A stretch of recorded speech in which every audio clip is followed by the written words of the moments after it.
하나님 말씀은 사도행전 8장 1절에서 8절입니다. 사울은 그가 죽임당함을 마땅히 여기더라. 그날에 예루살렘에 있는 교회에 큰 박해가 있어 사도 외에는 다 유대와 사마리아 모든 땅으로 흩어지니라. 경건한 사람들이 스데반을 장사하고 위하여 크게 울더라. 사울이 교회를 잔멸할세 각 집에 들어가 남녀를 끌어다가 옥에 넘기니라.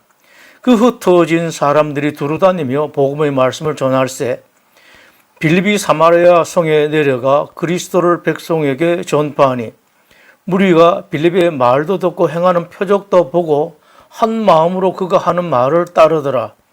많은 사람에게 붙었던 더러운 귀신들이 크게 소리를 지르며 나가고 또 많은 중풍병자와 못 걷는 사람이 나으니 그 성에 큰 기쁨이 있더라.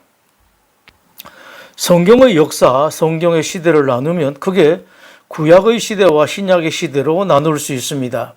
신약의 시대를 조금 더 나누면 복음서의 시대와 사도행전의 시대로 나눌 수 있습니다. 그렇다면 오늘의 시대는 사도행전의 시대, 그 중에서도 사도행전 28장을 이은 사도행전 29장의 시대라고 할 수 있습니다. 구약에서 신약에 이르기까지 성경은 늘 하나님의 사람들은 어떻게 살아야 하는가를 말씀하십니다. 특히 사도행전은 예수님의 가르침을 받은 믿음의 선배들이 어떻게 살았는지를 통해서 이 시대를 살고 있는 오늘날의 그리스도인들이 어떻게 살아야 할 것인가를 말씀하십니다. 사도행전 28장을 이은 오늘날은 성령님이 역사하시는 시대이며 이에 따라 사도행전을 성령행전이라고 부르는 사람도 있습니다. 따라서 오늘날의 그리스도인들이 사는 시대는 성령님의 시대입니다. 또 사도행전의 시대는 선교의 시대였습니다. 사도행전은 성령님이 오셔서 해외에서 순례를 위하여 귀국한 유대인들로부터 시작하여 유대 그리고 사마리아 이어서 이방 세계에 복음이 전해지는 것을 보여주십니다. 그렇다면 사도행전 28장을 이은 사도행전 29장을 사는 오늘날의 그리스도인들이 어떻게 살아야 할지는 자명합니다. 성령님의 능력으로 복음을 전하는 선교의 삶을 살아야 합니다. 이것이 오늘날 교회 그리고 기독교 신자들이 가야 할 길이고 특히 세상을 살리는 길입니다. 불통즉통이라는 말이 있습니다. 앞에 통은 통할 통, 뒤에 통은 앞을 통입니다. 불통즉통은 흐르지 않으면 통증이 생긴다는 말입니다. 대표적인 예로 오십견이 그렇습니다. 어깨에 생긴 어혈이 피를 제대로 흐르지 못하게 하여 생기는 병을 오십견이라고 합니다. 피가 흐르지 않으면 몸에 통증이 생깁니다. 물도 그렇습니다. 물이 흐르지 않으면 썩습니다.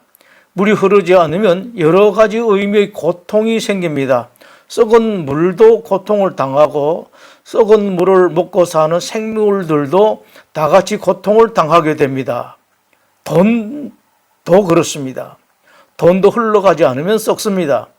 돈이 흐르지 않아서 썩으면 돈을 소유한 사람이 고통을 당하게 되고 나아가 그 주변에 있는 사람들이 함께 고통을 당하게 됩니다. 돈은 낮은 곳으로 없는 곳으로 흘러가야 합니다. 이 비밀을 알지 못하면 돈 때문에 고통을 당하게 됩니다. 복음이 이와 똑같습니다. 복음이 흘러가지 않으면 썩고 썩으면 병이 납니다. 따라서 개인도 가정도 복음을 흘려보내야 병이 생기지 않습니다. 복음을 흘려보내지 않으면 개인도 가정도 병이 나고 교회도 나라도 병이 생기고 기어코는 폭발해서 주위에 있는 것을 다 날려버립니다. 은혜가 차고 넘쳤던 초대 예루살렘 교회였습니다. 하루에 신도가 3,000명이나 더해지기도 했습니다. 모든 교인들이 하나님의 말씀을 배우고 아름다운 교제를 나누었습니다. 서로 사랑하고 참으로 아름다웠습니다. 그 결과 예루살렘 교회에 여러 가지 기적들이 많이 일어났습니다. 특히 세상 사람들이 다 가난하던 그 시절에 예루살렘 교인들만큼은 가난한 사람이 없을 정도였습니다. 가진 교인들이 없는 교인들을 도와주니 가난한 사람들, 못 먹는 사람들, 없어서 고통당하는 사람이 없을 정도가 되었습니다. 그러다 보니 교회가 세상 사람들로부터 당연하게 칭찬을 받았습니다. 이러니 사람들이 몰려든 것입니다. 그런데 그 좋은 예루살렘 교회가 선교를 하지 않았습니다. 복음이 흘러나가지 않았습니다. 복음이 교회 안에 기껏해야 그 주변에 머물러 있었습니다. 뭔가 터질 기미가 보였습니다. 그 아름답던 예루살렘 교회의 교인들 사이에 갈등이 생겼습니다. 자칫 교회가 깨어질 위기에 봉착까지 했습니다. 사도들이 나서서 잘 해결한 덕에 위기가 잘 봉합되었습니다만 그럼에도 예루살렘 교회는 여전히 선교에 힘을 쓰지 않았습니다. 결국 터지고 말았습니다. 예루살렘 교회에 무서운 박해가 휘몰아쳤습니다. 교회 일꾼으로 선출된 스데반이 돌에 맞아 순교를 당했습니다. 당국은 교인들 집에 들이닥쳐 사람들을 끌어내어 오게 가두었습니다. 이 박해를 피해서 예루살렘 교회의 교인들이 다 예루살렘 밖으로 뿔뿔이 흩어지고 말았습니다.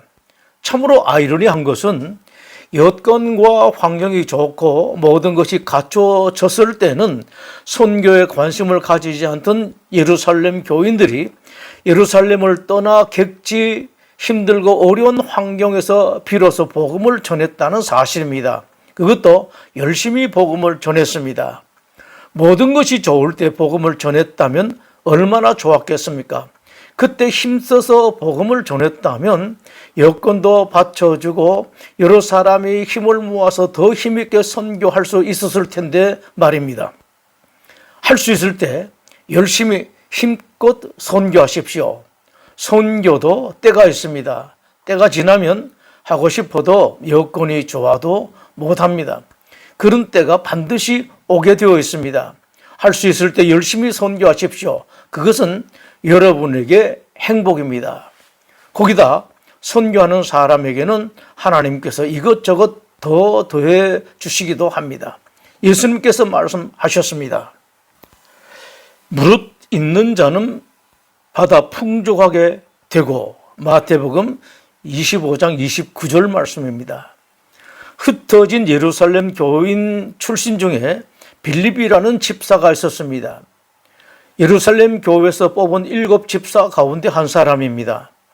예루살렘 교인들이 흩어질 때 빌립은 사마리아에 가서 복음을 전했습니다. 거기서 빌립이 대단한 능력을 발휘했습니다. 빌립이 사마리아에 가서 복음을 전한 결과를 성경은 이렇게 기록하고 있습니다. 그 성에 큰 기쁨이 있더라. 빌립이 사마리아에 가서 복음을 전하자 사마리아라는 상당히 큰 성이 기쁨으로 가득했다는 말씀입니다. 세상에 기쁨을 주는 사람, 기독교인이란 본래 이런 사람들입니다. 기독교인은 세상에 기쁨을 주는 사람, 세상에 즐거움을 주는 사람, 다른 사람들을 행복하게 해주는 사람, 평화를 주는 사람입니다. 기독교인들은 본래부터 그렇게 할 수 있는 사람들로 하나님께서 만들어 놓으셨습니다. 하나님께서 창세기 12장에서 믿음의 아버지 아브라함에게 말씀하셨습니다. 너는 복이 될지라. 창세기 12장 2절 말씀입니다. 하나님께서 신자들을 복의 근원으로 만드셨습니다. 기독교 신자들은 복의 근원입니다. 창세기에 나오는 요셉이 그러했습니다. 요셉이 이집트의 노예로 팔려가서 이집트의 고관 보디발의 집에서 종노릇 할 때였습니다. 주인 보디발이 보니 요셉이 복이 있는 사람이었습니다. 그의 주인이 여호와께서 그와 함께 하심을 보며 또 여호와께서 그의 보험사에 형통하게 하심을 보았더라. 이에 보디발이 자기 집의 모든 것을 다 요셉에게 맡겼습니다. 그 결과에 대한 기록입니다. 여호와께서 요셉을 위하여 그 애굽 사람의 집에 복을 내리심으로 여호와의 복이 그의 집과 밭에 있는 모든 소유에 미친지라. 요셉 때문에 보디발의 집이 복을 받았습니다. 기독교인은 이런 사람입니다. 하나님의 사람들은 자기가 복의 근원이라는 사실을 알아야 합니다. 신자는 제대로 하기만 하면 자기와 관련된 모든 사람들이 복을 받습니다. 먼저 자기 가정이 복을 받습니다. 회사가 복을 받고 주변에 있는 사람들이 잘 됩니다. 사업이 잘 되고 일이 풀립니다. 또 주변의 병든 사람들의 병이 낫습니다. 사마리아의 복음을 전했던 빌립의 능력이 어느 정도 되는지에 대한 이야기가 오늘 성경에 있습니다. 사마리아 성에 시몬이라는 마술사가 있었습니다. 그 시몬에게 대단한 능력이 있어서 사마리아 성에 있는 모든 사람들이 존경하고 따를 정도였는데 이 시몬이 빌립을 보고 깜짝 놀라게 됩니다.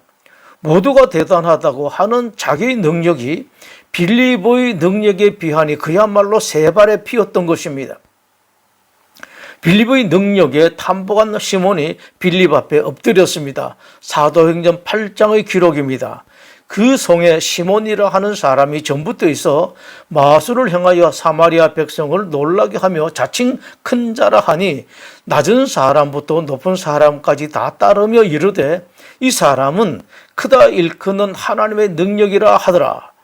오랫동안 그 마술에 놀랐으므로 그들이 따르더니 빌립이 하나님 나라와 및 예수 그리스도의 이름에 관하여 전담을 그들이 믿고 남녀가 다 세례를 받으니 시몬도 믿고 세례를 받은 후에 전심으로 빌립을 따라다니며 그 나타나는 표적과 큰 능력을 보고 놀라니라. 사도행전 8장 9절에서 13절의 말씀입니다. 쫓겨난 곳에서 온 힘을 다하여 복음을 전한 빌립에게 하나님께서 이런 능력을 주셨습니다. 그 후에 빌립이 성령님의 지시를 받아 남쪽 멀리까지 가게 됩니다. 거기 마차 하나가 지나가고 있었는데 성령님께서 마차에 타고 있는 사람을 만나라고 말씀하셨습니다. 예루살렘에 왔다가 돌아가는 에티오피아의 재무장관이었습니다. 성경을 읽고 있었지만 뜻을 몰라 답답해하던 그에게 빌립이 복음을 전하고 세례를 베풀었습니다. 여기서부터 에티오피아에 복음이 전해졌습니다. 이로 인하여 에티오피아는 한국보다 2000년 먼저 복음이 전해진 세계 최초로 기독교를 국교로 삼은 나라가 되었습니다. 이 모든 말씀을 요약하면 예루살렘 교회의 신자들이 박해 때문에 흩어져서 복음을 전파한 결과 사마리아 그리고 저 멀리 아프리카의 에티오피아까지 복음이 전파되었다는 말씀입니다. 이 말씀을 통해서 하나님께서 말씀하십니다. 첫 번째는 하나님께서 하신 모든 말씀은 그대로 이루어진다. 예수님께서 승천하시기 전에 제자들에게 말씀하셨습니다. 오직 성령이 너에게 임하시면 너희가 권능을 받고 예루살렘과 온 유대와 사마리아와 땅끝까지 이르러 내 증인이 되리라. 이 말씀을 하실 당시 예수님의 그 말씀은 도저히 믿겨지는 말씀이 아니었습니다. 스승 예수님이 십자가에서 죽음을 당하신 지 아직 얼마 되지 않아 제자들을 모두 숨죽이고 숨어 있는 판이었는데 예루살렘을 넘어 사마리아와 땅끝까지 복음을 전한다는 것은 상상도 할 수 없는 일이었습니다. 그러나 예수님의 말씀은 그대로 이루어졌습니다. 때로 하나님께서 하신 말씀이 과연 이루어질까 의아스러울 때가 있지만 천만의 말씀입니다. 하나님은 당신이 하신 말씀을 반드시 이루십니다. 성경을 통해서 하신 말씀이든 다른 어떤 형태로든 하나님께서 하신 말씀, 약속은 반드시 이루어집니다. 혹 여러분에게 하나님께서 주신 말씀이 있으면 그 말씀을 굳게 붙드십시오. 반드시 이루어집니다. 두 번째, 복음에는 다이나믹한 활동력, 다이너마이트와 같은 무슨 폭발력이 있다고 말씀하십니다. 복음에는 어마어마한 힘, 에너지가 있습니다. 따라서 복음은 흘러가야 됩니다. 복음이 흘러가지 않고 갇히면 복음에 있는 에너지 때문에 폭발해 버립니다. 움직이고 싶어 안달이 난 아이들을 붙들면 병이 나는 것과 같습니다. 복음이 그렇습니다. 흘러가지 않으면 큰일 납니다. 그렇게 대단한 에너지가 있는 복음이 흐르지 않으면 되는 일이 없을 뿐만 아니라 나중에는 폭발해서 주변을 날려버립니다. 반대로 복음이 흐르면 모든 것을 살립니다. 죽었던 것을 살립니다. 잃었던 것을 다시 회복시키고 주저앉았던 사람이 일어서게 됩니다. 삶의 의미, 활기를 잃어버린 사람에게 복음이 흐르면 사람이 살아납니다. 그 복음을 다른 사람들에게 흘려보내면 다른 사람들 또한 살아납니다.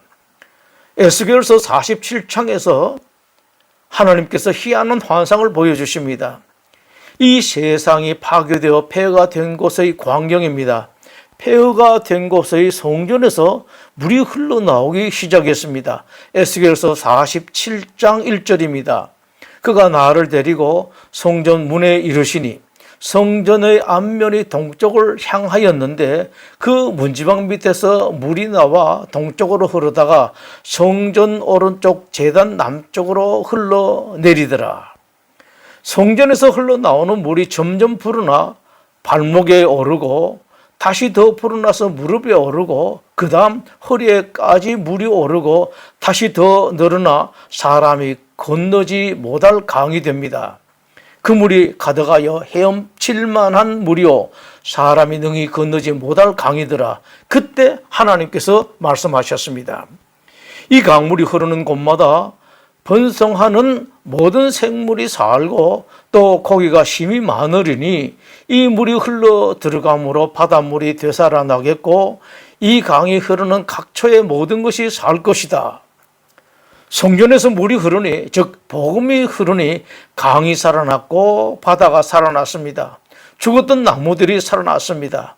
복음이 흐른 결과 나도 살고 남도 살고 모든 것이 다 살아났습니다. 요한계시록 22장에서 예수님과 하나님께로부터 생수가 흘러나오는 광경을 보였습니다.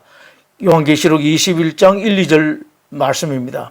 그가 수정같이 맑은 생명수의 강을 내게 보이니 하나님과 및 어린 양의 보좌로부터 나와서 길 가운데로 흐르더라. 강 좌우에 생명나무가 있어 12가지 열매를 맺되 달마다 그 열매를 맺고 그 나무 잎사귀들은 만궁을 치료하기 위하여 있더라.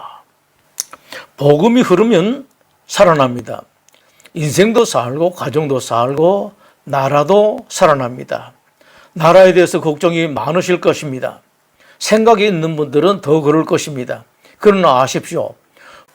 복음을 제대로 흘려보내지 않았기 때문에 복음의 생수가 흘러나가지 않아서 그렇게 된 것뿐입니다. 복음을 전하십시오. 그러면 살아납니다. 나라가 살아나고 사회가 살아납니다. 복음이 흘러가면 살아납니다. 인생의 활기를 얻게 되고 풀리지 않던 일이 풀립니다. 의미가 없고 생기가 없던 인생, 가정이 생기를 얻게 됩니다. 두 번째 하나님께서 하시는 말씀은 복음에는 어마어마한 생명력이 있어서 모든 것을 살린다는 말씀입니다.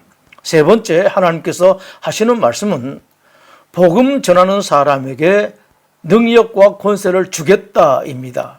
베드로에게 그러셨고 바울에게 그리하셨고 복음을 전한 모든 사람에게 그러하셨습니다. 본문의 빌립 또한 그러했습니다. 열심을 다해 복음을 전한 빌립에게 놀라운 능력이 생겼습니다. 빌립의 전도에 수많은 사람들이 믿고 세례를 받았습니다. 갖가지 귀신을 쫓아내었고 많은 중풍병자를 낫게 했고 안전병이도 일어서게 했습니다. 심지어 성령님의 능력으로 호련히 사라지고 나타나기도 하는 만화 같은 일도 있었습니다. 거기다 가정이 잘 되었습니다. 빌립이 가이사랴에 가서 살며 사업을 했는데 사업이 아주 잘 되었습니다. 당시 다 살기 어려운 시대에 빌립은 교회에서 어려운 사람이 생기면 도와주었고 특별히 선교사들이 오면 자기 집에 모시고 대접하여 복음을 잘 전할 수 있도록 했습니다. 거기다 자식들이 다 잘 되었습니다. 딸이 넷 있었는데 그 딸 넷 다 예언하는 은사를 받았습니다. 하나님의 말씀을 받아 다른 사람들에게 전하기도 했고 장래 일을 사람들에게 전하기도 한 자식들을 복으로 받았습니다. 이 모두가 힘을 다하여 복음을 전한 빌립에게 하나님께 주신 복이었습니다. 예수님께서 승천하시기 전에 말씀하십니다. 하늘과 땅의 모든 권세를 내게 주셨으니 그러면 너희는 가서 모든 민족을 제자로 삼아 아버지와 아들과 성령의 이름으로 세례를 베풀고 내가 너에게 분부한 모든 것을 가르쳐 지키게 하라. 볼지에다 내가 세상 끝날까지 너희와 항상 함께 있으리라. 복음을 전하라고 말씀하시면서 선교를 하는 사람에게 하늘과 땅의 모든 권세를 가지신 예수님께서 함께 하시겠다는 약속입니다. 함께 하시면서 당신이 가지고 계신 권세와 능력을 주시겠다고 하십니다. 이 말씀은 예수님의 약속이며 주님은 당신이 하신 약속을 반드시 지키십니다. 이사야 52장에서 하나님께서 말씀하십니다. 좋은 소식을 전하며 평화를 공포하며 복된 좋은 소식을 가져오며 구원을 공포하며 시온을 향하여 이르기를 내 하나님이 통치하신다 하는 자의 산을 넘는 발이 어찌 그리 아름다운가. 복음을 전하는 사람들에게 하나님께서 하시는 지하의 말씀입니다. 여기서 모두가 알고 기억할 것은 하나님께서 칭찬하시고 감탄하시고 환호하시는 그 칭찬, 감탄, 환호는 그것으로 끝나는 것이 아니라 현실로 그대로 이루어진다는 말씀입니다. 복음을 전하는 사람은 인생이 아름답게 됩니다. 그 가정이 아름답게 되고 삶의 터전이 아름답게 되고 후손들이 아름답게 됩니다. 하나님의 그 말씀을 다시 들으십시오. 좋은 소식을 전하며 평화를 공포하며 복된 좋은 소식을 가져오며 구원을 공포하며 시온을 향하여 이르기를 내 하나님께서 통치하신다 하는 자의 산을 넘는 발이 어찌 그리 아름다운가. 기도하겠습니다. 하나님, 우리 성도들이 모든 힘을 다해서 때를 얻든지 못 얻든지 복음을 전하는 선교의 사람들이 되게 하여 주시옵소서. 예수님 이름으로 기도드립니다.